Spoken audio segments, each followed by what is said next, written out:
lá, conceito. A jurisdição é a função de atuar concreta da lei com o fim de obter a justa composição. Qual é a ideia desse primeiro conceito, tá? A gente sabe que o juiz, por exemplo, quando ele julga um processo, ele não pode, de uma certa forma, fazer equidade, né? Equidade, nós já sabemos que é sinônimo de senso de justiça. O juiz, quando ele pega um processo para ele julgar, ele não pode ser tipo vingador e querer usar o conceito de justiça de forma aleatória. Não, não é. O juiz, ele julga por duas óticas, não é isso? Oi, Margarete, tudo bem? Ele julga sobre duas óticas. Primeira ótica que ele julga pelas provas e ele aplica a lei ao caso concreto. Quando ele tem que usar equidade, que é equidade, é senso de justiça, a própria lei diz para ele que ele tem que usar a equidade, ok? Vamos lá, Margarete, Bárbara, né? E Bia, Margarete, Bárbara e Bia, tá? Boa noite, que chegaram um pouco depois, só para poder entender. Pedro também. Hoje a gente está dando uma aula de resumo, o resumão todo, para poder fechar um módulo, tá? Fizemos uma votação, então ficou o resumo. Então, o material que está sendo compartilhado vai ser enviado pelo grupo. Se vocês não tiverem, não, Margarete, não tem, porque eu não sabia se vocês iriam querer uma aula de revisão ou tentar corrigir. Mas todo esse material que está sendo dado aqui, o gabarito de atos processuais e mais uma bateria de procedimentos especiais, estarei mandando no grupo, onde a Valéria é a administradora. Então, se você não tiver no grupo, né? E se você não tiver no grupo, viu, Margarete, Bia, manda aí o telefone para Valéria. Tá no grupo? De boa? Então tá bom. Margarete e Bia estão, ok. Aí colocou a Heloísa, isso, para não deixar ela de fora, ok. Soraya também tá no grupo já? Soraya tá no grupo? Soraya? Vanessa tá no grupo também? Que a Vanessa também não falou nada. A Vanessa tá no grupo? Ah, tá. Valéria, inclui o Pedro, por favor. Não, Leandro, eu acho que é no Zap. Valéria, é Telegram ou é Telegram ou é Zap? É Zap, Leandro, é Zap, tá? Mas se também tiver grupo no Telegram, eu posso mandar para a Valéria adiciona. Isso. Então, segue aí. Então, nós sabemos que o juiz não pode usar o senso de justiça no momento que ele está afim, né? E a gente vai entender que o senso de justiça é chamado de equidade. Ter equidade é ter senso de justiça. Nós vimos também, né? Quando existe uma ausência de lei, por exemplo, o juiz não pode deixar de julgar, porque nós temos um princípio da inafastabilidade da jurisdição. Uma vez provocado o juízo, ele tem que se manifestar.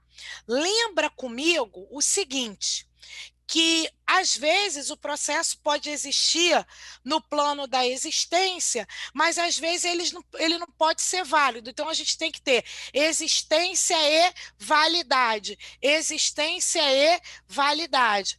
Qual é a ideia que eu tenho que ter? Um processo existe com um protocolo da petição inicial, mas para que ele possa ser julgado, tem que estar presente os pressupostos de validade, como, por exemplo, legitimidade, interesse, ausência de perempção, ausência de litispendência, ausência de coisa julgada, uma petição inicial apta. E o que é uma petição apta? É a que atende o artigo 319 e 320, não é isso? A petição tem que estar assinada por um advogado, tem que estar distribuída a um juiz competente, não é isso? E aí a gente tem isso aí. Então tá. E a gente sabe, então, pressupostos de existência, pressupostos de validade. Então, o juiz só pode dar a efetiva prestação jurisdicional quando estão presentes os pressupostos de validade, principalmente no que tange à condição da ação que nós vimos. Oi, Rose, boa noite. Rose, você está no grupo do WhatsApp da turma? Tá, Rose Cris? Vamos lá. Então, nós temos isso. Vamos lá. Primeiro princípio, o princípio da aderência territorial. A jurisdição civil é exercida pelos juízes e pelos tribunais, juízes e ideias de primeira instância, tribunais e segunda instância, em todo o território nacional. Ok. Por que que eu tenho... Ah, tá, de boa. Porque, Rose, a gente está tendo um aulão de resumão hoje. Por que que a gente fala que o Código de Processo Civil, que é uma lei federal, ele tem a abrangência nacional, né? Por questões de soberania e questões também que o Código de Processo Civil é uma lei federal, não é isso? Vou fazer uma pergunta agora para ver se você lembra. Os países se ajudam entre si? Os países, eles se ajudam entre si? Sim. E isso é chamado de cooperação internacional. Lembra? Essa ajuda pode vir para você de duas formas. Ou esse pedido é um pedido que vem do tribunal estrangeiro, por exemplo, é uma carta rogatória, é um pedido que está vindo do exterior para ser cumprido aqui, ou pode ser um pedido que não vem de um tribunal. E quando esse pedido não vem de um tribunal, a gente chama isso de auxílio direto. Essa cooperação internacional, elas são firmadas através de tratados. E esses tratados, quem tem a legitimidade para firmar é a União. Beleza, então a União firma esses tratados. Entendi, de boa. E o que acontece indo mais além? Se não tiver tratado, eu vou aplicar a técnica da reciprocidade. E como é que é a técnica da reciprocidade? Eu faço se você fizer. E por que tem esses tratados? Porque o Brasil não pode ter jurisdição nos Estados Unidos, por exemplo. E nenhuma decisão dos Estados Unidos pode ser aplicada aqui. Então, qual é a regra que eu tenho? Se é uma decisão que vem de um tribunal, é uma carta rogatória. E se é uma carta rogatória, ela chega aqui pelo STJ, pelo Superior Tribunal de Justiça. E se o STJ viu assim, essa decisão que junta que está vindo, não está violando o preceito fundamental, olha aí, lá com a Carla Andrade, direito constitucional, e também não viola a lei, porque às vezes um pedido que está sendo vindo lá do exterior pode, por exemplo, não ser admitido aqui, como, por exemplo, pena de morte, uso de maconha. Por exemplo, nós temos países que concedem a utilização de maconha e, de repente, aqui no Brasil não tem. Ou um país que pede a extradição por pena de morte, a gente sabe que o Brasil também não tem, né? Então, quem vai balizar e analisar isso é o STJ. Só que o STJ, ele só vê o que é pedido de tribunal. E o que é pedido de tribunal é carta rogatória. O que não é pedido de tribunal é auxílio direto. Tá, professora? Mas quem vai receber esse auxílio direto? Quem tiver definido no tratado. Quem tiver definido no tratado chama-se autoridade central. Então, essa autoridade central recebe o pedido do auxílio direto. Quem cumpre o auxílio direto é a Justiça Federal através da AGU, ok? Por isso que o Código de Processo Civil ele está abrangido pelo princípio da territorialidade. E o que não for dentro do Brasil, nós vamos ter dois atos de cooperação: carta rogatória e auxílio direto, ok? Sobre esse tema, posso seguir? Sobre auxílio direto e cooperação internacional. Posso seguir? Sim, valeu. Só Dani. Ok, Lea, obrigada. Vamos lá. Continua aqui comigo. Princípio do juiz natural, né? Ninguém será processado ou sentenciado senão pela autoridade competente. O que a gente tem que lembrar? Regra máxima do processo civil. Você nunca vai poder escolher o juiz que vai julgar o seu processo. Esse é o primeiro ponto. Nós sabemos que quando o processo se inicia, quando a gente provoca a jurisdição e numa determinada região nós temos juízes da mesma competência, a nossa petição inicial entra por qual cartório mesmo que eu me esqueci? Qual é o nome do cartório que entra a petição inicial que eu me esqueci? Deu um branco agora. Isso, distribuidor. E lá na segunda instância, tem distribuidor também? Tem. Nós temos também, não tem? Nós temos lá o cartório distribuidor para os recursos cíveis, primeira vice, segunda vice, para os recursos criminais, e terceira vice, para os recursos para o STJ e para o Supremo Tribunal. Lembrando que a terceira vice não julga o recurso. Isso aí, Bia. A terceira vice não julga. O que a terceira vice faz?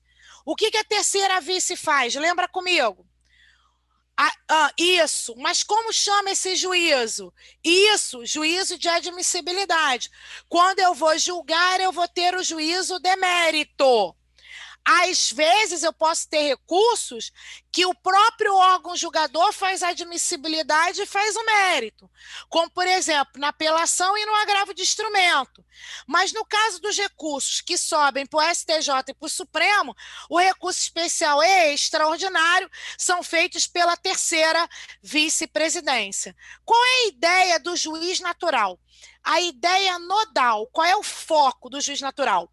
Que eu não posso, por exemplo, criar um tribunal para poder julgar uma determinada causa, porque isso violaria o princípio do juiz natural. Eu tenho que direcionar e distribuir aquele recurso para aquele órgão julgador ou para o juiz que já existe. Eu não posso, depois do fato, criar um tribunal. Isso, Bia 2.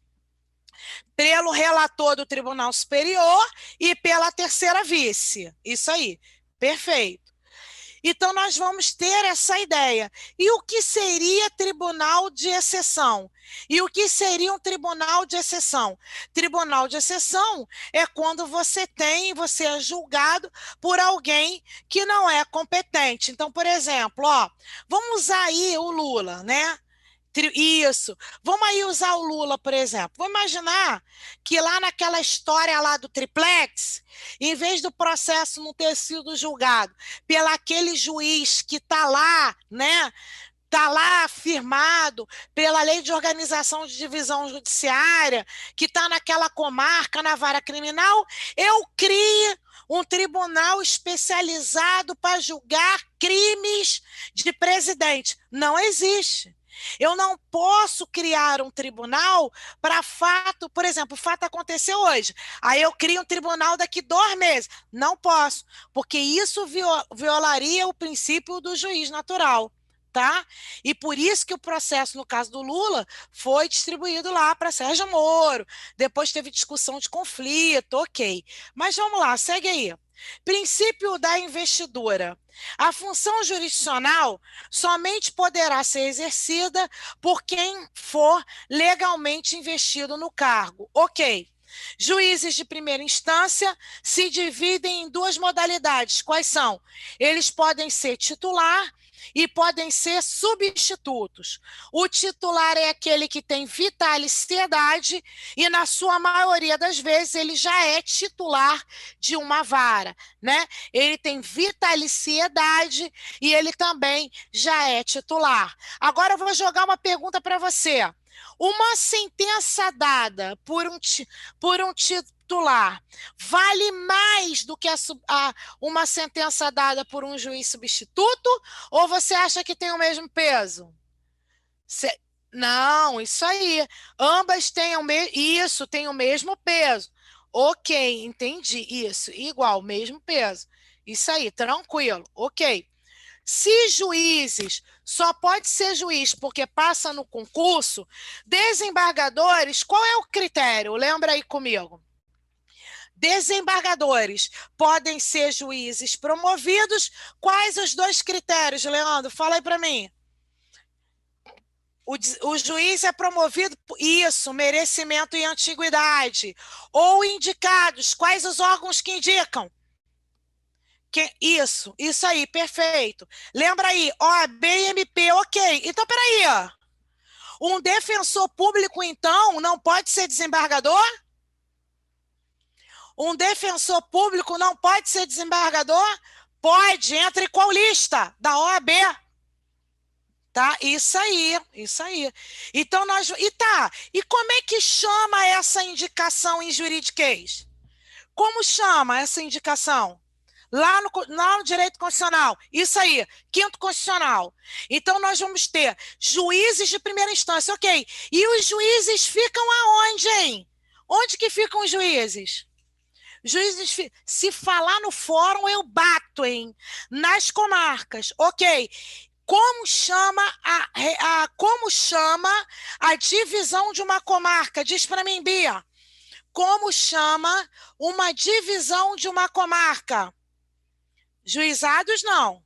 Juizados não é uma divisão de uma... Ah, não, você... Ah, tá. Isso, Giovana, são as regionais. Isso aí.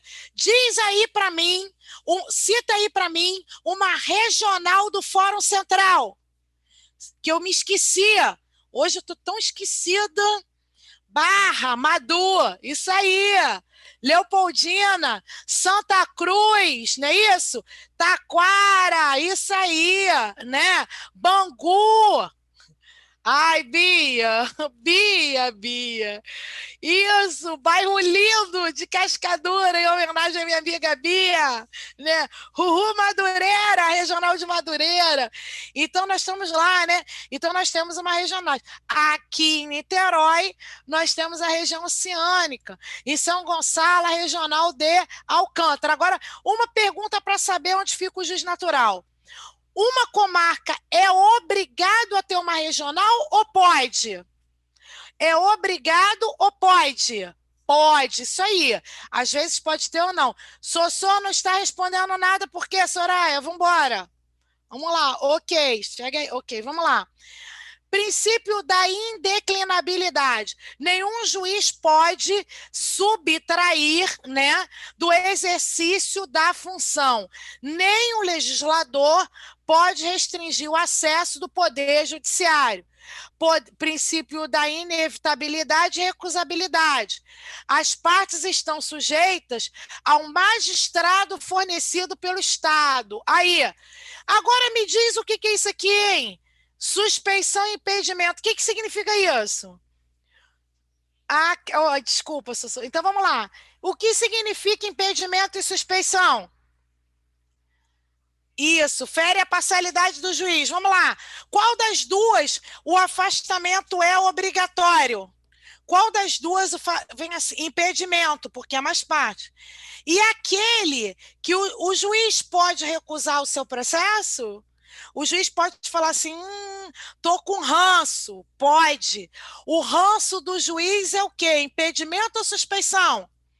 Suspeição. Ok. O juiz é obrigado a fundamentar quando ele alega suspeição? Ou ele pode dizer assim, declaro-me suspeito? Isso. Não precisa fundamentar. Ok.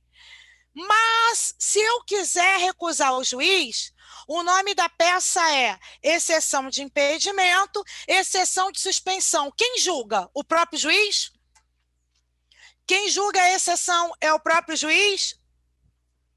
É ele que vai julgar se ele está suspeito? Não. Lógico que não, né, Valéria? Ele que vai dizer se ele é imparcial ou não. Vai mentir. Isso aí. O tribunal. Ok, isso aí. De boa. E eu devo entender que o tribunal aí está no sentido da segunda instância, né? Ok. Princípio da inércia, né? Qual é a ideia? Eu preciso. Isso aí, Leandro. Autos apartados, segunda instância. Ok, vamos lá. Princípio da inércia vale para os dois tipos de jurisdição? Princípio da inércia vale para os dois tipos da jurisdição? Sim ou não? Tá, professora, mas eu me esqueci quais são os tipos. Preste atenção, Leandro. Com lead ou sem lead? Como chama essa jurisdição com lead? Com lead, como chama? Contenciosa. E sem lead? Voluntária. Então, deixa eu ver se eu entendi. Para poder dar início ao processo nas duas modalidades de jurisdição, eu preciso protocolar a petição? Sim ou não?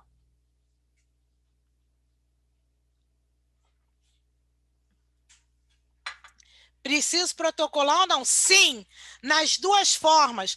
Por quê? Porque o quê? Se na voluntária tem que o quê, Bia? Tem que distribuir? Tem que, amiga. Tem que protocolar sim, tá? E das duas formas, você já protocola a petição e pede para o juiz fazer a homologação judicial, tá?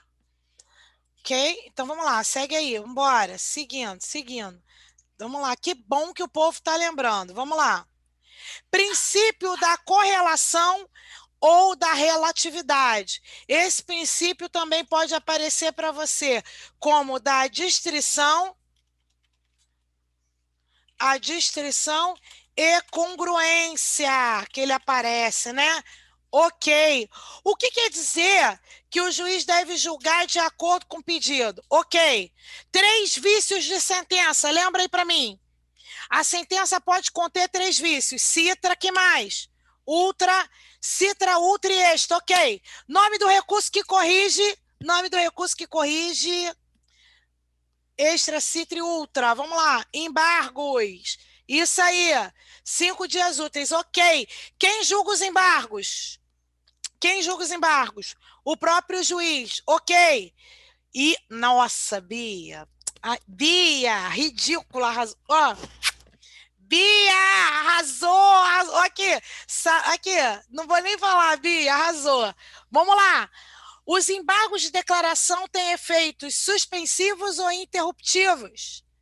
0 prazo para o próximo recurso, que é a apelação. Isso, que você escreveu? Interruptivos. Não, e o Leandro escreveu interruptivoides, ok. Interruptivos, então qual é a ideia? Uma vez oposto os embargos de declaração, 0 o prazo para apelação. De boa, vamos lá. Pessoal arrasando, vamos lá. Princípio da imparcialidade, não é isso? O princípio da imparcialidade pode aparecer para você como um princípio também do contraditório. E o que quer dizer o princípio do contraditório? Diz aí para mim.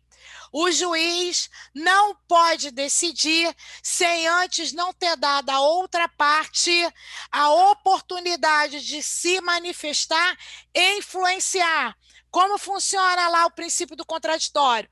Mas você só pode influenciar daquilo que você tem ciência. Diz para mim qual é o ato processual que dá cumprimento ao princípio do contraditório. Fala aí para mim, qual é o ato mesmo? Aquele que diz que contra você existe um processo. Como é o nome desse ato? Citação, isso aí. Princípio do contraditório, de boa. Como é que funciona o contraditório? Eu falo, você fala e o juiz decide quais são os 2 tipos de medida que o juiz pode dar sem ouvir a parte contrária. Quais são? Responde para mim, que me deu esquecimento total. Quais são os 2 Não, Bia, não é. Quais são quando nem vou ler. Urgência e evidência. Arrasou, Leandro. Isso aí. Tutela provisória de urgência e evidência. Ok, Bia, lá no iniciozinho. A exceção lá que ele pode dar. Improcedência liminar. Não, tá certo, Bia, é isso mesmo. Vamos lá. Ok, vamos lá. Rose, as duas estão caladas por quê? Vambora, Dani. Vambora. Vamos lá. Não, é isso aí, tá certo. Vamos lá. Princípio da improrrogabilidade. O juiz não pode invadir a competência do outro. Verdade. Tutela de urgência, Bia, e tutela de evidência. Provisória de urgência e a evidência. Pô, vai continuar nessa vibe de não falar comigo, Rose, é isso mesmo? Vai ficar nessa vibe de não conversar comigo? É isso? Vamos lá. Aí vai pensar, então tá bom, ok. Então vamos lá, ok, continuando, né? Vamos lá, continuando, bora aí, né? A gente não pode, o juiz não pode invadir o quadradinho do outro, né? E quando ele invade o quadradinho do outro, no caso de quando erra, vamos lá. Quando o autor erra a comarca, o juiz pode corrigir de ofício? Tem duas situações que ele pode, vamos lá. Quando erra a comarca, o juiz pode corrigir a comarca de ofício? Não. Espera o que, Leandro? O que ele espera? O que ele espera? Só quem pode impugnar a comarca é quem? Isso, o réu tem que se manifestar.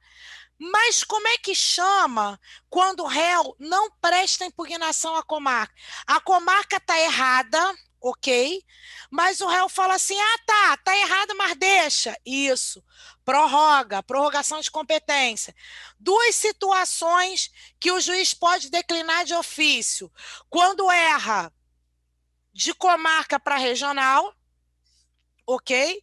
E quando é competência absoluta ligada a bens imóveis. Por exemplo, nas ações que julgam propriedade, direito de vizinhança, servidão, enunciação de obras novas, ok? Fora isso, o juiz tem que esperar, no caso, a impugnação do réu, como muito acertadamente Leandro disse, através da preliminar de contestação, lembrando que as preliminares são defesas processuais e que essas defesas processuais podem ter duas finalidades: extinção ou correção de um vício processual. Segue aí agora comigo, ok? Quando erra a matéria, o juiz pode ou deve corrigir de ofício? Quando você erra a matéria, o juiz pode ou deve corrigir de ofício? Responde aí para mim.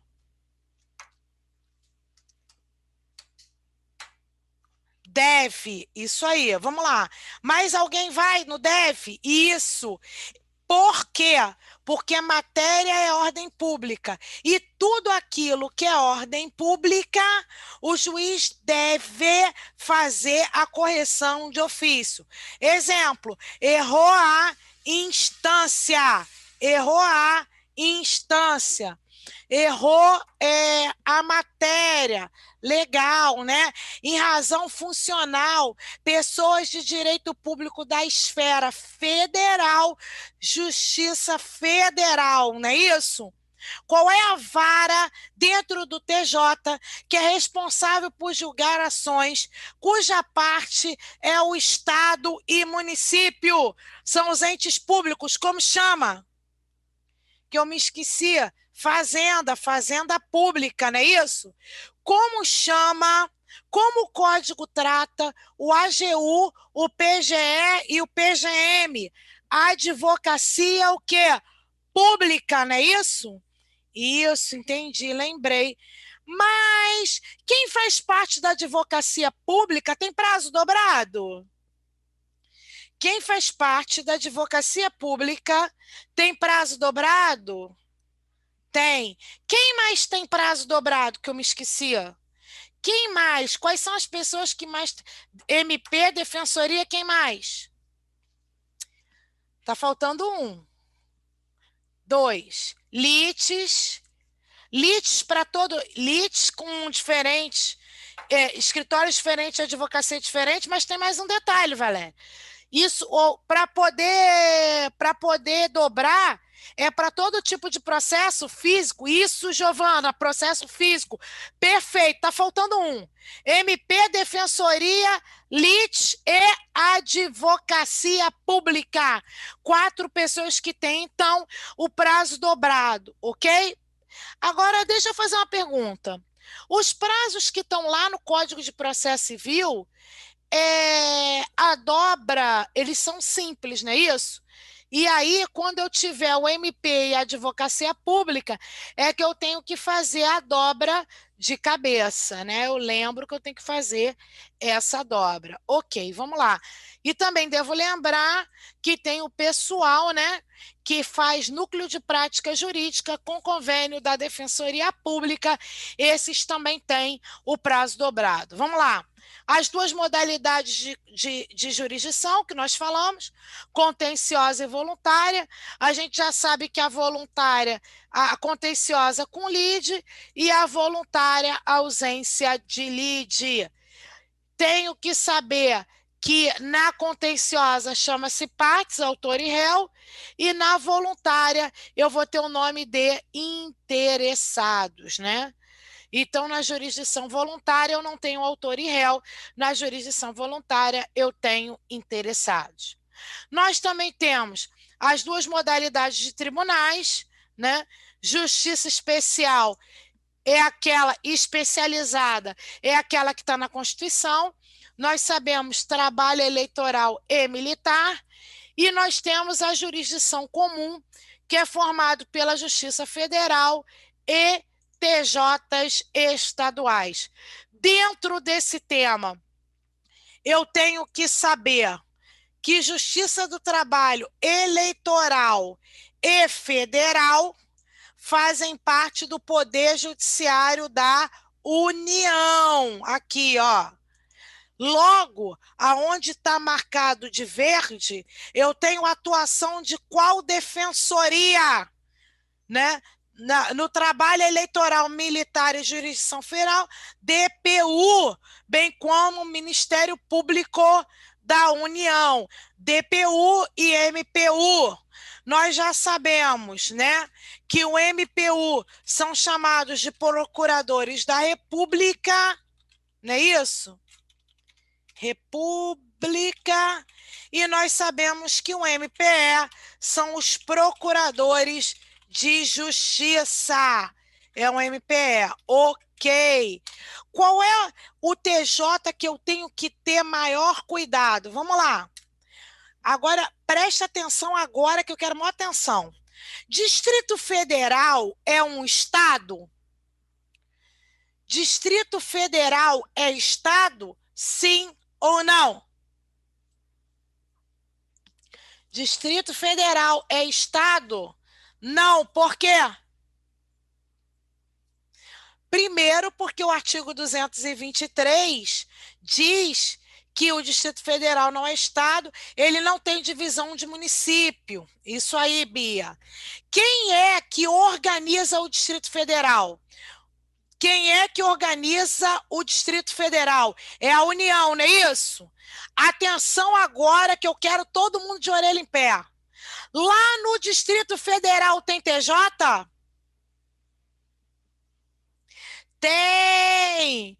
Isso, Giovana, tem. Com a mesma competência dos TJs do Estado? Sim ou não? Com a mesma competência? Sim! Isso aí. Mas o TJ do Distrito Federal é estadual? Não! Por quê? Porque a Constituição diz que todo o Distrito Federal é organizado e administrado pela União. Então, atenção para a pergunta agora. Qual é a defensoria que atua no TJ do Distrito Federal? Qual é DPU? Isso aí. Qual é MP? E qual Ministério Público? Isso aí, Val, MPU. Isso aí, Dani. Então, deixa eu ver de novo. TJ são tribunais estaduais. Isso. TJ são tribunais estaduais. Certíssimo, muito certo. Ok. Distrito Federal tem TJ. Muito certo. O TJ do Distrito Federal vai ter a competência do TJ igualzinho da estadual. Ok. Porém, eu tenho que sempre me lembrar que o TJ do Distrito Federal é órgão judiciário da União. Escreve isso aí em algum lugar para você poder fazer essa observação, por favor. Sim ou não?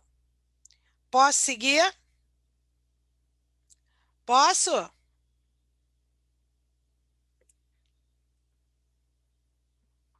Vou seguir, hein? Ai, meu Deus.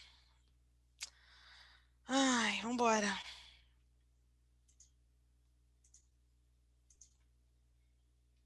Ação. Por que o conceito de ação nos coloca como direito subjetivo público? Por que a ação é um direito subjetivo, né? Porque quem entra com uma ação não tem certeza que vai ganhar. Direito subjetivo é aquele que tem que ser provado. O objetivo é aquele que você tem a aplicação direta da lei. O que foi, então? Né? Ai, Rose, olha seu amigo Thor aqui, né? Ok, é o que tem aplicação. Então, por que que é? Não é o Thor, aqui. Não, tô tudo tranquilo. Meliante, isso aí. Então, Então vamos lá, de novo. Por que a gente fala, não, tá bom. Direito subjetivo é o direito sem ter que ser provado. Então você tem o direito de ação, mas não significa que quem propõe a ação tem direto à procedência, porque é um direito que você tem que provar. E a gente prova através de provas para poder convencer o juiz. E o juiz, por sua vez, aplica a lei ao caso concreto. Legal, entendi. Ok. Segue aí então, vamos lá. Ok, segue aí, vamos lá. Né?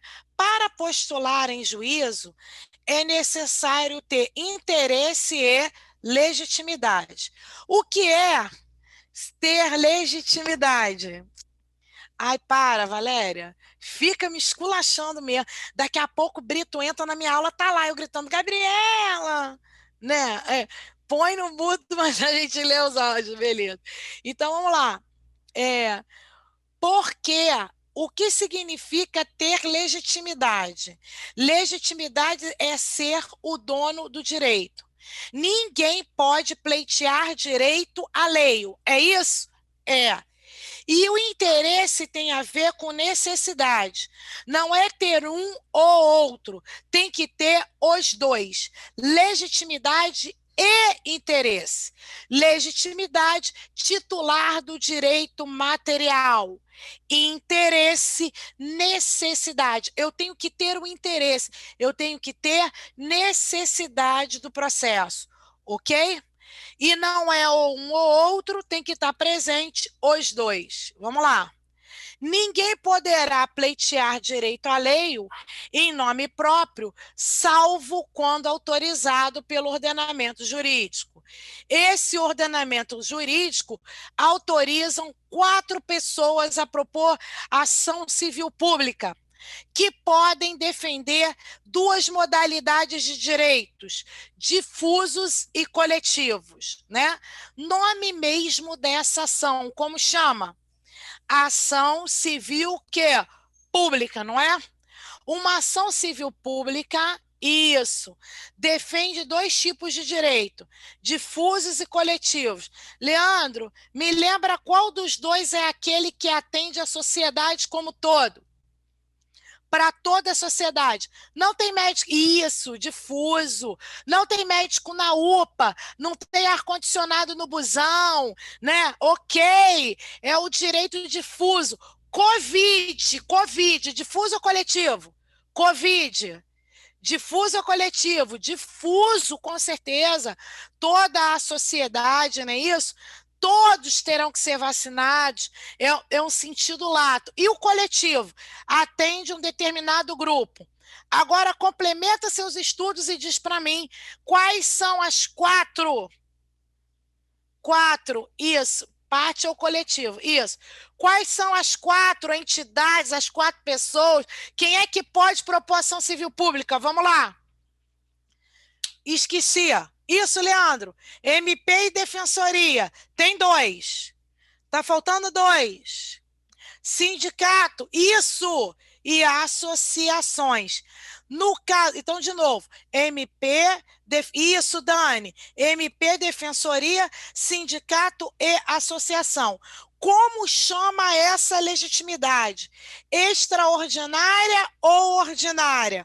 Ordinária é quando o próprio vai lá e propõe ação. Extraordinária, quando eu me dou bem de uma ação civil pública. Isso aí. Extra. Vamos lá. Segue aí para a gente ver mais o material. Ok. Capacidade para. Toda pessoa que se encontre no exercício dos seus direitos tem capacidade de estar em juízo. Qual é o critério da lei civil para entender que uma pessoa é de direito natural? Qual é o critério? Isso! Como chama aquele que está sendo gestado? Aquele que está sendo gestado, como chama? Aquele expectativa de direito de se tornar uma pessoa de direito natural. Isso, the babies, nascituro. E como chama aquele que nasce morto? Como chama aquele que nasce morto? Natimorto, perfeito, ok, né? Então, quem nasce e respira pode ser parte, ok? Com quantos anos eu atinjo a capacidade civil? Com quantos anos eu atinjo a capacidade civil? 18. Isso aí. Até quantos anos as pessoas são chamadas de absolutamente incapazes? Quantos anos? 16 o quê? Maior ou menor? Absoluto. Menor de 16 anos. Isso. Menor de 16 anos é representado ou assistido? Menor de 16 anos. Não. Luiz, menor.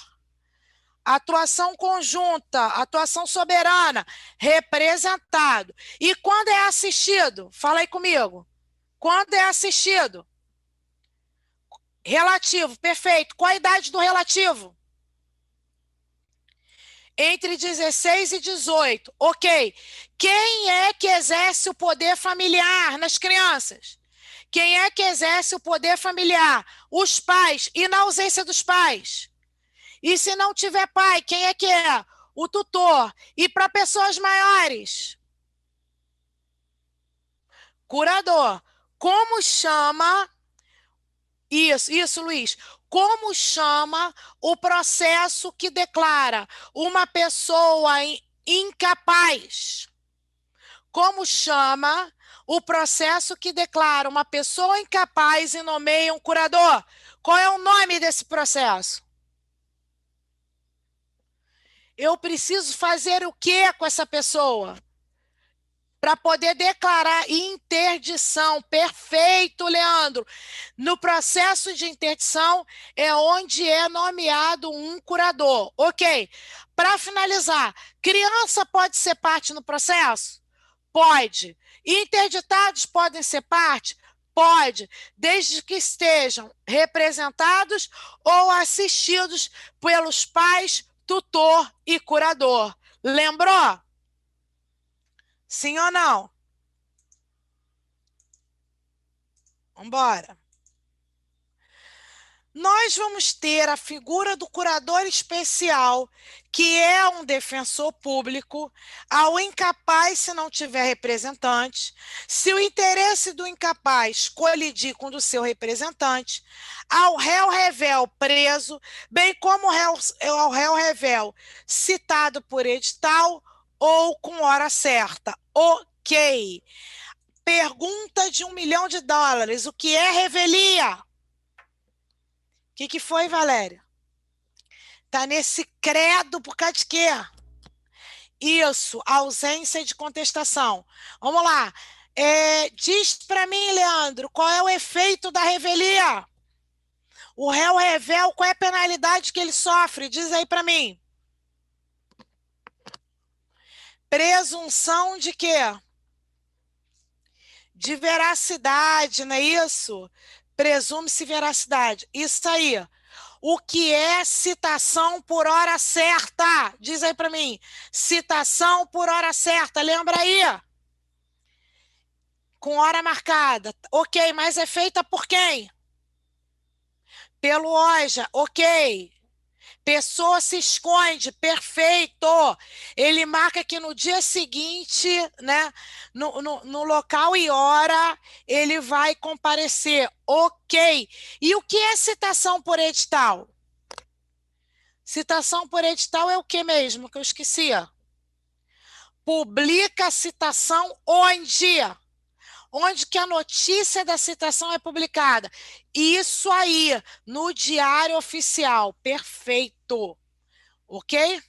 Só para complementar, citação real é aquela quando o oficial de justiça vê e atinge a pessoa. Citação ficta é a presumida. Exemplo, citação por edital é uma citação presumida, ok? De boa? Legal. Vamos lá. Cônjuges.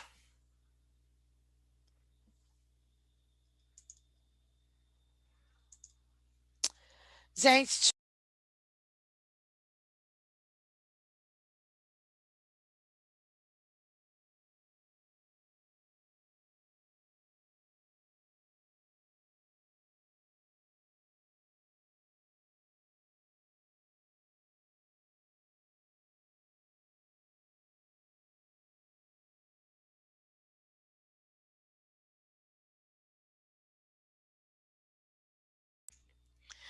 problemas técnicos. Olha aqui, pessoal, Gabriela, tampa a boca não. Olha lá, Gabriela aqui.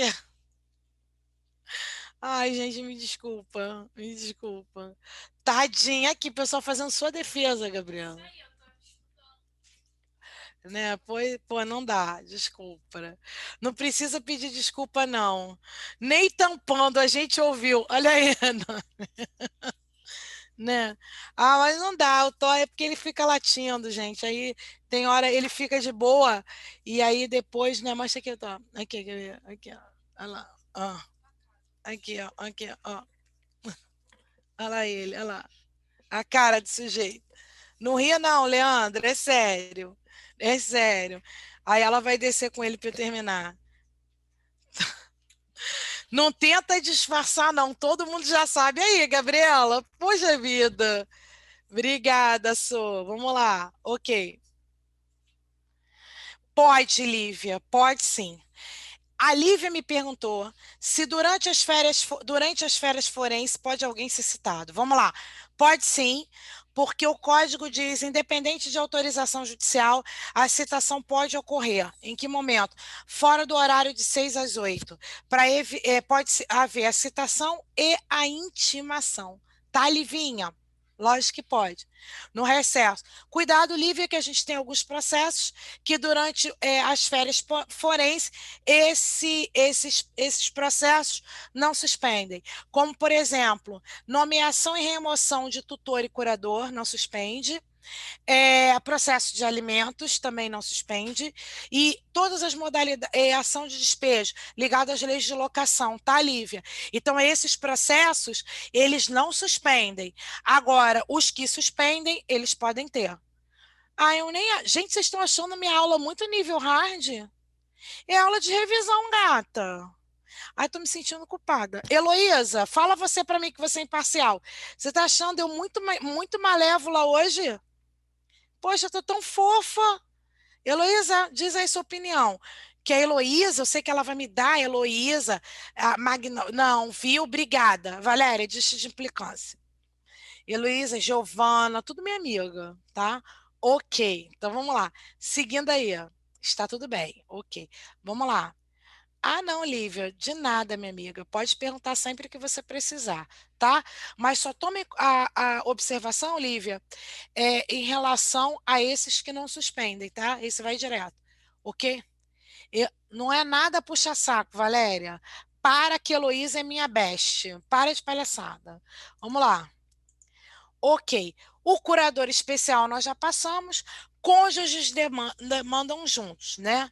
Quais são o que eu tenho que ter, por exemplo, em mente quando cônjuges demandam, né? Você tem que sempre lembrar que o casamento te vincula ao amor, aos bens e às dívidas, né? Por isso que cônjuges, quando demandam, a lei dá, você tem que tomar muito cuidado com aquilo que são chamados de ações reais e imobiliárias. Então, assim, qualquer outro tipo de ação, você não precisa ter essa preocupação. Mas falou de bens imóveis, tem que rolar um momento tenso, né? Porque aquilo que é bens imóveis, em dois regimes de casamento, comunhão universal e comunhão parcial. No separação total, não conjuga. Por quê? Porque o que é meu, o que é seu é seu.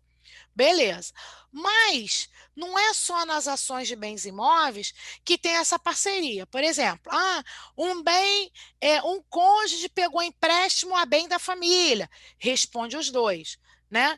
Então eu tenho que tomar cuidado quando os cônjuges demandam.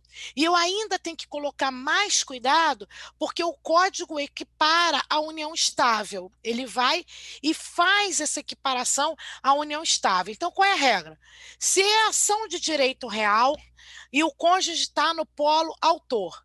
Se o cônjuge está no polo autor, ou seja, o casal vai processar alguém sobre bens imóveis, ou tá os dois, ou se tiver um, esse um tem que dar a outorga. Outorga é o consentimento. Se não tiver essa outorga, o juiz pode suprir na impossibilidade. Por exemplo, o cônjuge está sozinho porque o outro está de coma. Ok. O juiz vai lá e supre. Então, de novo, cônjuges no polo do autor. Ou formam litisconsórcio ou um da outorga. Cônjuges como réu. Cônjuges como réu. Precisam estar o quê? Os dois, né? Cônjuges como réu. Qual é a modalidade do litisconsórcio que é obrigatório? Como chama? O que não é, a gente já sabe que é litisconsórcio facultativo. Como chama aquele litisconsórcio? Isso aí, que é obrigatório, é o necessário. Então, eu tenho que tomar cuidado, porque o casal, quando demanda no polo passivo da ação, isso aí, Luiz, o litisconsórcio formado é necessário, ok? Vamos lá. De boa? Vamos lá. Continua aí, vamos lá. Okay. Réu, direito imobiliário. Demais, hipótese, dívida, fato praticado por ambos aqui, poder familiar e ônus. Lembrando que ônus tem a ver com gravame, são os direitos reais em garantia. Então vamos lá. Eu posso dar o meu imóvel em fiança? Eu posso dar o meu imóvel em fiança? Oi, Valéria. Posso. Nesse caso, se não houver o pagamento, isso aí. Nesse caso, se não houver o pagamento, quem tem que dar polo? Isso. Litisconsórcio necessário? Ok.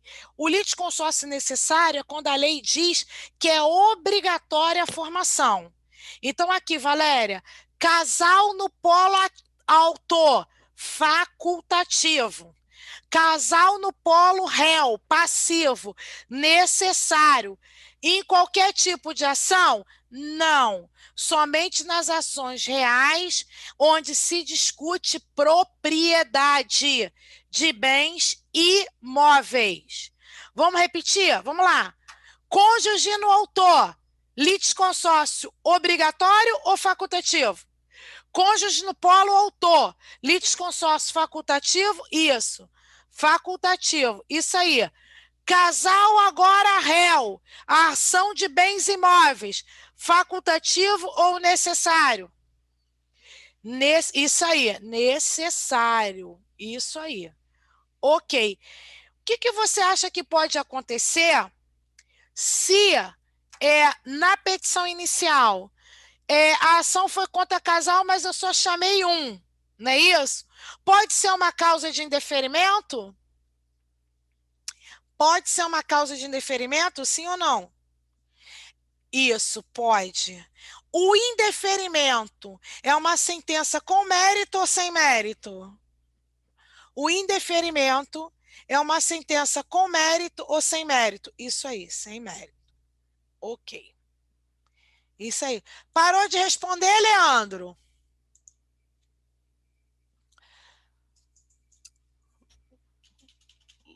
Vamos lá. Representação em juízo. A União será representada pela AGU. Ok. O que foi? Ah, tá, Leandro.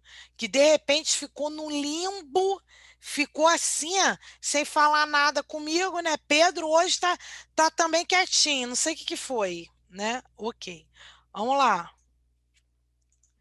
Quem representa a União? A Advocacia Geral da União, os estados por seus procuradores, ok? O município pelo prefeito ou procurador, lembrando que podem haver municípios pequenos que não há formação de uma procuradoria, né? Autarquia e fundação de direito público, por quem a lei do ente federado designar. Massa falida, devo lembrar que é a empresa que passou pelo processo de recuperação judicial e não se salvou, e ela é representada pelo administrador judicial, ok?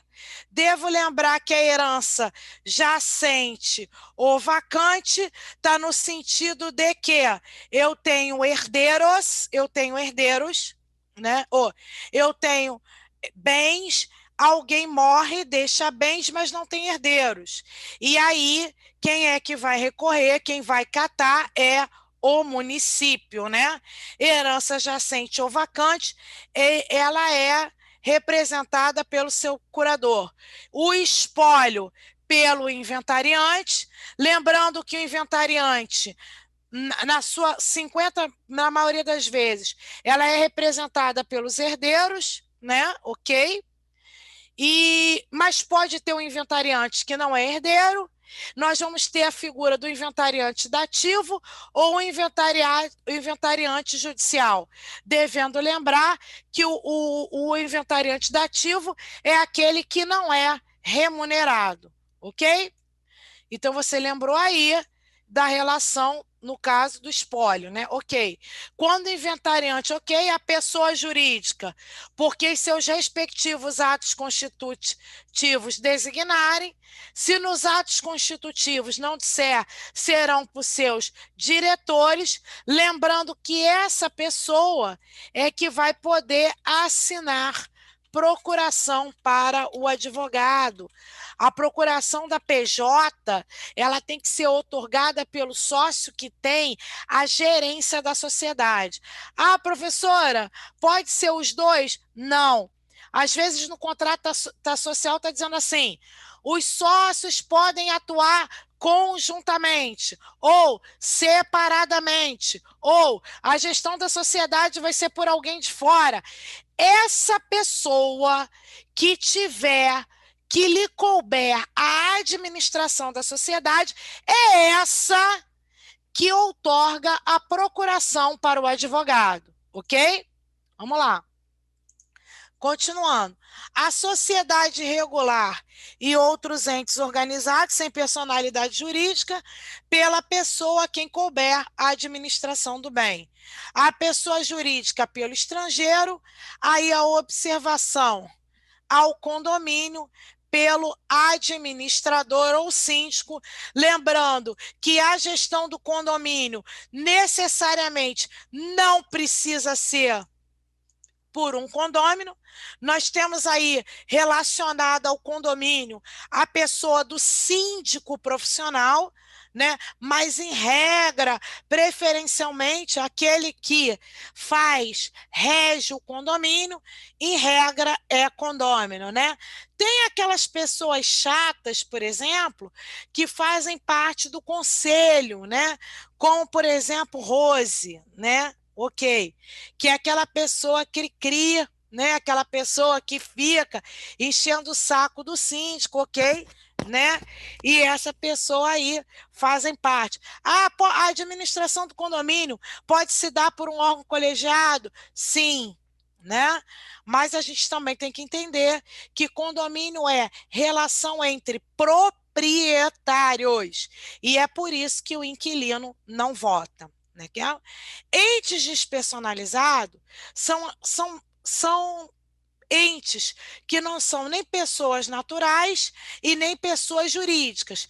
Porém, os entes despersonalizados podem estar em juízo, ou seja, não é nem pessoa jurídica e nem pessoa física, mas pode estar em juízo. Aqui, o 1, o 2, o 3 e o 4 são pessoas jurídicas, ok. A massa falida, a herança e o espólio não são pessoas nem naturais e nem jurídicas. A sociedade irregular é aquela que não foi levada a registro. E o condomínio pelo administrador e síndico. Essas pessoas que estão grafadas em amarelo são o que nós chamamos de entes despersonalizados. Qual é a ideia? Não é nem pessoa jurídica e nem pessoa de natural. Tá, professora, por que você colocou o condomínio? O problema do condomínio ser ente despersonalizado é na finalidade. Por quê? Porque o condomínio ele não tem função social, assistencialista, com lucro, não é prestador de serviço. Por que que o condomínio ele é um ente despersonalizado? Porque a sua finalidade está ligada a rateio de despesa. Por isso que, professora, mas condomínio tem CNPJ. Isso, para fins de viabilizar a contratação, tá? E leva o seu regimento externo, registrado convenção, também no cartório de pessoas jurídicas, ok? Mas o direito civil coloca ele como entes despersonalizados, ok? Quem está em juízo, demanda sempre de boa-fé. Quando você não demanda de boa-fé, é quando você pratica dois tipos de ato. Ato atentatório à dignidade da justiça, quando o dano é contra o poder judiciário. E a litigância de má-fé é quando o dano é contra a parte contrária.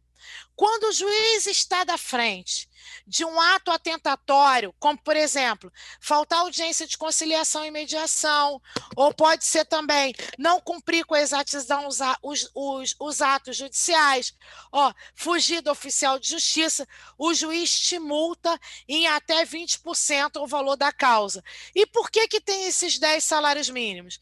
Porque, às vezes, as causas podem não ter conteúdo econômico ou o valor ser irrisório, como, por exemplo, regulamentação de visita, guarda compartilhada, que são causas que você não tem valor, né? Não tem conteúdo econômico. Quando você litiga de má-fé, o dano é contra a parte contrária e o pagamento dessa multa também é em relação à parte contrária. Eu posso, atenção, pergunta da CESP agora, para você responder.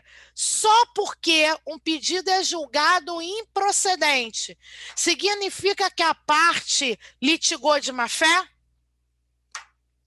O pedido foi julgado improcedente. Isso significa que a parte litigou de má-fé? Não. A litigância de má-fé, ela vai além disso. Me colocam aí um exemplo do que seria litigância de má-fé. Ok, vamos lá. Mentir.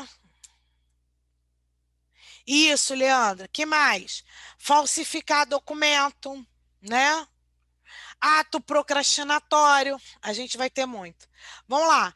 Participante anônimo me perguntou: professora, pode me explicar de novo porque condomínio é um ente despersonalizado? Vamos lá, participante. Eu vou tentar trazer para você o Código Civil de 2002. Deixa eu aqui baixar e compartilhar com você, tá?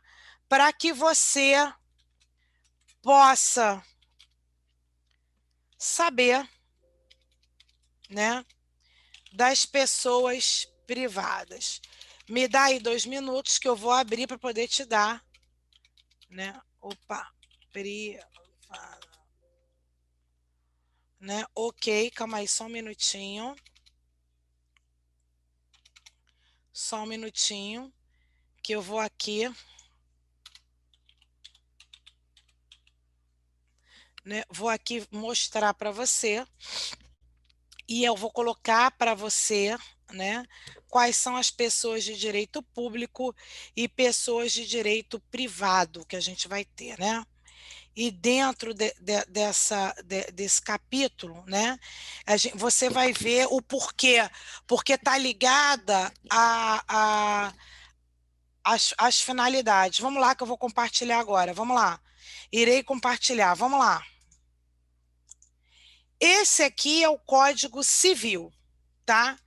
E o Código Civil, ele classifica as pessoas de direito privado. As pessoas de direito privado, como, por exemplo, associação, é quando um grupo de pessoas de uma determinada qualidade se une para um objetivo comum. Por exemplo, associação de policial militar, associação de professores da Degrau, associação de funcionários do Banco do Brasil. Na Associação de Funcionários do Banco do Brasil, a finalidade é de que você tenha, né, a proteção daqueles que são funcionários. A associação é sem fins lucrativos. Já as sociedades é o que você vê, são as sociedades empresariais, é o comércio. Na sociedade, a finalidade são fins lucrativos. As fundações, ela tem 2 formas. Ela é assistencialista e educacional. Olha aqui, Fundação Roberto Marinho. O que a Fundação Roberto Marinho faz? O canal Futura, né? Fundação Bradesco é o quê? Escola para os funcionários do Bradesco, né? Então você vê que a finalidade da fundação, Fundação Gol de Letra, Fundação Xuxa Meneghel, que tinha, né? Na Fundação Xuxa Meneghel, a gente tinha a ideia assistencialista, né? Na Fundação Gol de Letra, inserção do menor na sociedade por meio do esporte. Olha 4, as organizações religiosas, igreja, templo espírita, né? Os partidos políticos, né? As empresas individuais, olha aí a MEI e as limitadas, ok. Atenção agora, participante anônimo, me responde. Onde que se encaixa aqui o condomínio? Você está vendo que o artigo 44 do Código Civil não inclui o condomínio como pessoa de direito privado? Você está vendo aí? Está colocando ela como pessoa jurídica? Você viu que não, né?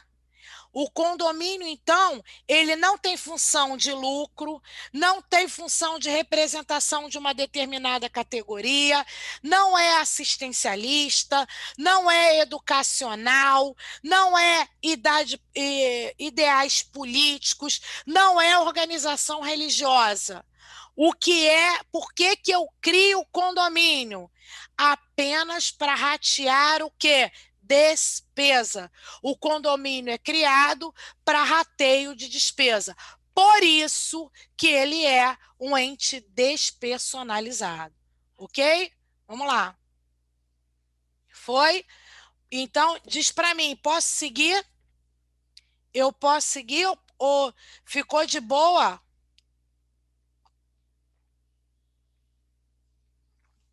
Então, vamos embora, vou seguir.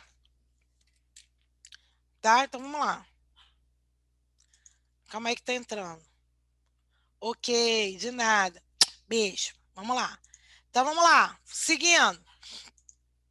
Opa. Ok. Então, nós ultrapassado isso aqui, quem são os procuradores? Vamos lá. A parte... Opa, calma aí que eu acho que meu... A parte será representada em juízo por advogado regular. É qualquer advogado? Não. Tem que estar regular. Tá, professora? Tudo bem. Como é que eu vou saber que um advogado está regular? Vamos lá, que eu vou dar um exemplo. A capacidade postulatória, ela é conferida ao advogado que está regular. Por exemplo, um juiz pode ter tido OAB? Sim, mas a OAB dele não está o quê? Regular, né? E aí eu vou te dar aqui o exemplo, como você sabe isso aí. Olha aqui, ó. Existe um cadastro chamado CNA. Olha aí, ó. Deis Aracá, que beleza, sou Joses. Aqui, ó, inscrição da minha OAB, e a OAB diz, ó, que eu estou em situação irregular, né? Você pode, nesse cadastro aqui, ó, jogar, por exemplo, o nome de qualquer uma. Vamos futucar a vida da Carla. Aqui, ó, Carla Andrade. Vamos lá futucar a vida da Carla para ver se aparece. Ai, cai. Opa. Cai que eu tenho que limpar aqui rapidinho, né? Ele está consultando. Vamos lá. E aí vamos futucar a vida da Carla. Vamos ver se Carla tá com a OAB irregular. Calma aí. Deixa eu ver se não vai dar. Calma aí. Vamos lá. Vou botar aqui, ó, Carla Andrade. Gente, você já imaginou se Carla Andrade está irregular? Puta merda. É término de amizade, né? Então aqui você tá vendo, ó, aqui você consegue ver aqui, ó, Carla Andrade, aqui Magalhães Dantas. Ah, gente, olha a foto da Carla, gente, aqui. E aí você vê que está aqui a Carla, aqui, ó, Carla de Magalhães Dantas de Andrade, situação que é regular. Então você consegue ver que você tem Dantas, isso. Isso aí é uma forma de você ver, né? Se o advogado. Printei. Ai, fofoqueira. Tu é muito fofoqueira, Valéria. Eu não quero nem saber. Ela vai querer te matar. Gente, você viu a foto dela? Aí vamos ver Josiane Lovera, Caia. Vamos ver Josiane Lovera, né? Deixa eu ver a cara da Josiane Lovera, calma aí. Gente, olha a foto da Carla, gente, vamos lá, né? Vamos ver aqui, gente, não posso. Daqui a pouco, né? Então você entra aqui, ó, vou botar aqui, ó, Josiane Louvera, né? Já pensou se aparece aqui irregular? Aqui, ó. Josiane. Gente, gente, olha a Josiane sensualizando. Olha aí, né? Olha a Josiane magra sensualizando. Aí, a inscrição dela, da Josiane, o endereço do escritório e tal. Ah, gente, depois disso eu vou trocar minha foto da OAB. Fiquei codinho. Super modelo, né? Fez até escova, não foi, gente? Para fazer aquela foto. Assim, né? Ok. Olha, Valéria, não vai ficar contando lá que eu fiquei fazendo consulta. Então a gente vê que a capacidade postulatória, né? Você consegue fazer, tipo assim, pesquisa, né? Não tem como essa coisa, ah, eu não sei se o advogado está regular. Sabe sim, né? Então, por exemplo, ó, você quer ver uma coisa? É o bicho papão. Não, tu viu a foto dela? tipo modelo? Virgílio, você viu a foto dela, Virgílio? Né? Assim, até na foto da OAB. Gente, eu acho que eu vou tirar, porque essa minha foto da OAB eu estava muito polota. Eu estava com 9 meses de gravidez quando virou essa carteira, saiu daquela carteira cartão, né? Então, deixa no meu momento fofoca e aí a gente segue. Então, você vê ali que você pode constar o nome de você quiser, vem o nome do escritório, o telefone do advogado e a lei ali, printei. Ai, eu não acredito, Valéria, né? E aí você tem ali como ser regular. Então não basta ser advogado, ele precisa estar o quê? Regular, ok? Então a gente percebe isso, né? Por exemplo, um juiz pode ter OAB? É claro que pode, né? O juiz pode ter OAB, só que ele não vai estar regular, né? É lícito a parte postular em causa própria. Qual é a ideia? Eu, Deise, posso advogar por mim, não precisa ter necessidade que eu contrate um advogado para que eu possa advogar por mim. Óbvio, né, que às vezes eu posso, vamos supor, não dominar um determinado assunto. Vamos supor, sei lá, eu estou precisando de uma ajuda na vara de trabalho. Carla, por exemplo, faz justiça do trabalho e família. Só porque eu tenho habilitação, né? Só porque eu sou advogada, quer dizer que eu sou onipotente. Eu sei todas as áreas. Lógico que não. Eu posso nomear um outro advogado, mas caso eu não queira, eu posso estar em causa própria. Então, por exemplo, eu sou advogada civil, beleza. Se eu sou advogada civil, eu posso, por exemplo, advogar por mim mesma? Posso sim. E só porque eu estou me representando, né, advogando em causa própria, significa que não vai ter arbitramento de honorários sucumbenciais? Ai, para de palhaçada, Dani. Deixa de palhaçada. Então vamos lá. Se eu tiver em causa própria, eu, Daisy, tô em causa própria, ok. O juiz vai sentenciar, ele é obrigado a arbitrar os honorários para o melhor advogado, ok.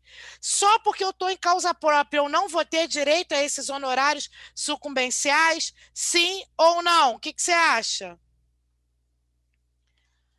Isso, Bia, vai ter sim. Porque uma coisa é minha capacidade postulatória. Isso, Luiz. Uma coisa é minha capacidade postulatória e a outra coisa. Agora você entende que eu, como advogada, eu tenho que estar em causa própria ou eu posso estar em causa própria? Isso, Virgílio. Só não vou precisar de procuração. Eu posso. É uma faculdade de quem tem habilitação, ok? Tudo bem? Vamos seguir então, vamos lá. Ok, vamos seguir. Ok, aqui. O advogado não será admitido a estar em juízo sem procuração, salvo para evitar a preclusão. Preclusão, perda de um prazo que processual, decadência, perda do direito, prescrição, perda do prazo para propor uma ação ou para praticar atos considerados urgentes. Nesse caso, o advogado, independentemente de intimação, ele tem que apresentar a procuração em 15 dias. Esses 15 dias podem ser prorrogáveis por mais 15, mas essa prorrogação depende do despacho do juiz. Então, deixa eu ver se eu entendi. O advogado pode estar em juízo em procuração, sem procuração. Ok. Em qualquer situação, não. Perda de um prazo processual, preclusão. Prescrição, perda do prazo para propor uma ação. Decadência, perda do direito. Nessas três possibilidades. Entendi. Qual o prazo que, ou para praticar atos urgentes? Qual o prazo que eu tenho para apresentar a procuração? Preste atenção. Esse prazo que eu tenho, o juiz não vai me intimar. Eu que vou lá e vou apresentar a procuração. Qual o prazo? 15 dias. Esses 15 dias prorrogam. Mas para prorrogar esses 15 dias, eu tenho que pedir. Então, o juiz defere a prorrogação, mas a apresentação da procuração é minha. E se eu não apresentar, o advogado paga perdas e danos. Ok. E o que significa perdas e danos? Prejuízo, despesa do processo, custos processuais, vão tudo por aí, ok? Beleza. Segue agora, vamos lá, aqui. O ato não ratificado será considerado ineficaz relativamente àquele cujo nome foi praticado, respondendo o advogado pelas despesas e perdas e danos. Ok. A procuração geral para foro, também chamada de procuração da cláusula adjudícia, habilita o advogado somente a praticar atos do processo. Ok. Nós sabemos que tudo que está depois do exceto tem que estar de forma expressa. Por quê? Porque a procuração para foro não dá ao advogado o direito de receber a citação, não dá ao advogado a confessar um fato, a reconhecer a procedência do pedido, a fazer acordo, a desistir da ação, a renunciar o direito que se funda, a receber e a afirmar compromisso. Lembrando que toda vez que a gente tiver uma representação por órgão, não há procuração. Por exemplo, a advocacia pública, as procuradorias são órgão? A AGU é um órgão? Sim ou não? A AGU é um órgão? Sim. Se é um órgão, Bolsonaro outorga a procuração ou tem dispensa? Bolsonaro outorga isso, dispensa. Quem mais não tem procuração? Os procuradores. Ok. Quem mais não tem? Defensoria Pública. Então a gente começa a perceber, defensor, isso. Então a gente começa a perceber que a procuração é um ato pessoal. Então quem vai ter essa procuração? O advogado. Ok? Então vamos lá. Os poderes específicos é tudo aquilo que vem depois do exceto. A procuração para foro é só para a prática de atos processuais. Você pode dar uma procuração ao advogado até um determinado momento do processo, eu posso dizer até a sentença é isso, depois da sentença é aquilo, de forma evidente e de forma clara. Vamos lá. Continuando, vamos lá. Vamos que vamos. Olha aí, a petição inicial, né, deve vir acompanhada de procuração que conterá os endereços do advogado eletrônico e não eletrônico e dispensa-se a juntada da procuração aí, se a parte estiver representada pela Defensoria Pública. Por quê? Porque quem te defende não é o defensor A ou não é o defensor B, é a defensoria, qualquer defensor que estiver lá te defende. Vamos lá. Em relação à procuração, eu posso seguir?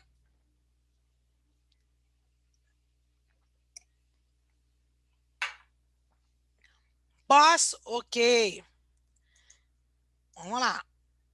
Vamos lá. Sucessão das partes. Quando é que eu posso, por exemplo, alterar o polo da ação? Quando eu vendo o objeto do processo, né? Ou direito litigioso. Você lembra no caso da venda? Eu posso vender um apartamento que está sendo discutido no processo? Sim! E quando eu vendo, sai automaticamente quem vende e entra quem compra? Quando há venda do objeto da ação, sai quem vende. Isso, automaticamente não. Perfeito, Leandro. Quem tem que concordar? Para poder substituir, quem concorda? Não, o autor não, a outra parte. Ok. A outra parte, isso. E se a outra parte não concordar, forma o quê? Se a outra parte não concordar, forma o quê? Litis consórcio. Isso aí. Formou litisconsórcio. Ok. Se troca a outra parte também, quando a parte morre, não é isso? Quando a parte morre, pode extinguir o processo ou pode substituir. Quando extingue o processo? Quando trata de direito personalíssimo. E quando não extingue? Quando há direito patrimonial. Quem substitui? O espólio ou os herdeiros? Professora, como é que eu vou saber quando é o espólio e os herdeiros? É os espólios quando quem morreu deixou bens e há necessidade de abrir o inventário. E quando é os herdeiros? Quando o cara que morreu é um ferrado, ele só deixou o direito de ação. Se ele só deixou o direito de ação, né? Se ele só deixou o direito da ação, habilita no nome dos herdeiros. Quando não extingue, quando o processo discute direito patrimonial, de patrimônio, tem dinheiro dentro e aí esse dinheiro que era do falecido passa a compor aos herdeiros, ok? Val, posso seguir? Posso seguir, Valzinha? Ok. Desculpe pelo Val. Vamos lá. Morte, revogação e renúncia. Vamos lá. Lembra aí comigo. Quando você contrata um advogado, é pacto de sangue? Quando você contrata um advogado, tipo assim, cortou o sangue e, tipo assim, botou o dedo no sangue, cuspiu na mão pro resto da vida. Ai, se fosse, né? Vamos imaginar aqui. Vamos imaginar que uma pessoa mala me contrata. Vamos pensar uma pessoa mala. Pensei, tipo, Rose. Pessoa mala me. Gente, a Rose é aquela cliente, tipo assim, chata. Rose é aquela cliente que me liga domingo, 11 horas da noite, né? Rose é um ser sem luz, é aquela que deve ter na casa dela o site do TJ na televisão para ficar acompanhando. Essa é a Rose. Isso, não me lembro. Essa é a Rose. Sabe aquela cliente que dá vontade de dar você na cara?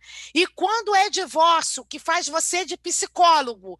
Olha, chega uma hora que dá vontade de você falar assim: tu é corna mesmo, entendeu? Tu mereceu, dá vontade. Essa aí.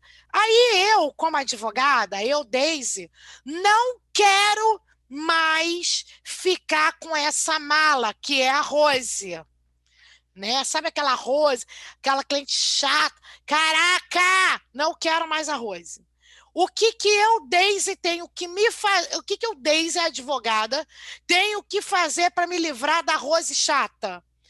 Isso é uma renúncia. Eu não quero, eu estou renunciando aos poderes que ela me deu. Mas olha só, a parte pode ficar sem advogado? Não. Isso aí, Lívia. Segue. Isso aí, Lívia. Pô, tem cliente que dá vontade de dar na cara, né? Aqui, a parte pode ficar sem advogado? Não. Quanto tempo que eu tenho que ficar ainda no processo para ficar aturando essa mala? 10 dias. Isso aí. E se ela não arrumar? Problema dela! Isso aí. E aí o processo é extinto, né? Sem resolução do mérito, se for autor, e o réu é considerado revel, se for para o réu. Agora o inverso. Rose não tem dinheiro para me pagar, porque eu sou cara, sou uma advogada super cara, não é isso? Rose também, naquele pacto de sangue, não me aguenta mais, não é isso? Rica! Isso aí, Bia. Aí o que acontece? Rose não me quer mais. Nesse caso, tem os 10 dias para eu ficar no processo, ela vai revogar a procuração. Não. E o que código fala, Luiz? No mesmo momento que ela me tira, no mesmo momento ela coloca. Foi isso? Tirou, colocou. Se é ato do advogado, comunico a Rose e fico 10 dias. Se é ato da parte, ela tira, ela põe. Ok? Agora eu vou fazer uma pergunta. A Rose pode tirar um advogado particular e pedir para intimar a defensoria? A Rose pode tirar um advogado particular. Isso, pode sim. O que ela não pode ficar é sem alguém que tenha capacidade postulatória. De boa? Ok, vamos lá. Segue aí, vambora, vambora, partiu. Dos auxiliares da justiça. Os auxiliares, além de outros, atenção, rol exemplificativo, cujas as atribuições sejam determinadas pelas normas de organização judiciária, o escrivão e chefe de secretaria, lembrando que o escrivão ou responsável pelo expediente é aquele que está na primeira instância, chefe de secretaria, segunda instância, oficial de justiça, perito, quando há necessidade de prova técnica, depositário é aquele que tem o dever de guarda de bens penhorados, o administrador, dever de gestão, o intérprete, que verte para o português atos orais, o tradutor, que tira as dúvidas em documentação estrangeira que não pode entrar no processo, tem que estar traduzido, mas eu tenho dúvidas, o tradutor aparece para poder tirar essas dúvidas, o mediador e o conciliador, com finalidade de fazer o acordo, lembrando que o mediador é para as ações onde as partes têm vínculo pessoal e o conciliador pelas relações interpessoais, quando não há vínculo pessoal entre as partes. O partidor vem de partilha e ele está presente principalmente em duas ações, inventário e divórcio. O cartório distribuidor faz o sorteio da vara, o sorteio do órgão julgador. Na primeira instância, cartório distribuidor, na segunda, a primeira vice-presidência. O contabilista ou contador judicial, atenção para a última aula, é quando há dúvidas no cálculo atualizado pela parte, o contador vai dizer se há ou não excesso. E o regulador de avarias é aquele que mede a avarias de embarcação para fins de apuração de seguros náuticos. Os auxiliares de justiça praticam atos processuais e sobre ele recai o impedimento e a suspeição. Tirando o escrivão, né? O escrivão, o oficial de justiça, o chefe de secretaria, o contabilista e o partidor, o restante todo recebe honorários. E quem não recebe honorários são aqueles que são pagos por custas, ok? Ministério Público, nós já sabemos, é aquele que tem a legitimação extraordinária e é aquele que tem a sua atribuição também na função custos legis. E ele tem a função de custos legis quando há interesse público ou social, interesse de incapaz, litígios coletivos pela posse de terra rural e urbana. Repara que nos litígios individuais ele não atua. O Ministério Público tem o prazo em dobro, nós já sabemos, ok? A advocacia pública são as procuradorias e o mais importante aqui, ó, incumbe a advocacia pública, na forma da lei, defender e promover os interesses públicos do Estado, distrito e município, por meio de representação judicial em todos os âmbitos, ok? Lembrando aí que a advocacia pública gozará de prazo em dobro, ok? Beleza? Defensoria Pública, aí exercerá a função de orientação jurídica, a promoção dos direitos humanos, lembrando que a defensoria, como dito, prazo em dobro, ok? Com isso, eu finalizo a primeira parte da aula, falei pra caramba, vamos para o nosso intervalinho, daqui a pouco eu estou voltando, de boa? Com atos processuais. Até daqui a pouco, rua.